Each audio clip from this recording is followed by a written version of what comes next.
Selamat Hari Jadi Aceh Singkil ke-27. Semoga semakin maju, mandiri, dan sejahtera.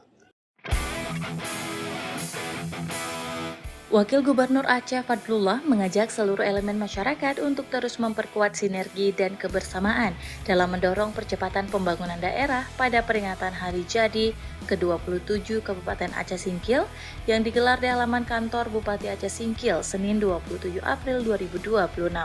Dalam sambutannya, Wagub menyampaikan ucapan selamat kepada seluruh masyarakat Aceh Singkil, seraya berharap momentum hari ini menjadi penguat kolaborasi antara pemerintah dan masyarakat dalam mewujudkan kesejahteraan yang adil dan merata.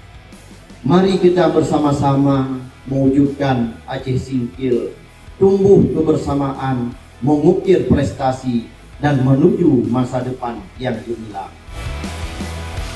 Ia menegaskan bahwa Aceh Singkil memiliki potensi besar yang perlu terus dikembangkan, mulai dari sektor perkebunan, perikanan, kehutanan, hingga pariwisata, termasuk kawasan kepulauan banyak yang dikenal memiliki daya tarik wisata bahari unggulan. Selain potensi alam, Wagub juga menyoroti nilai historis Aceh Singkil sebagai tanah kelahiran ulama besar dunia, Syekh Abdul Rauf As-Singkili, yang menjadi inspirasi dalam membangun masyarakat yang berilmu dan berakhlak. Keberagaman suku dan budaya di Aceh Singkil lanjutnya merupakan kekuatan sosial yang harus dijaga.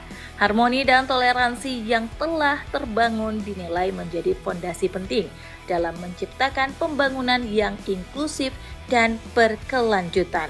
Terkait dinamika pemerintahan yang sempat terjadi, Wagub mengapresiasi seluruh pihak yang telah mengedepankan komunikasi dan dialog sehingga berbagai tantangan dapat diselesaikan dengan baik, dan ia juga menilai pengesahan APBK 2026 sebagai langkah strategis dalam menggerakkan kembali roda pembangunan dan pelayanan publik.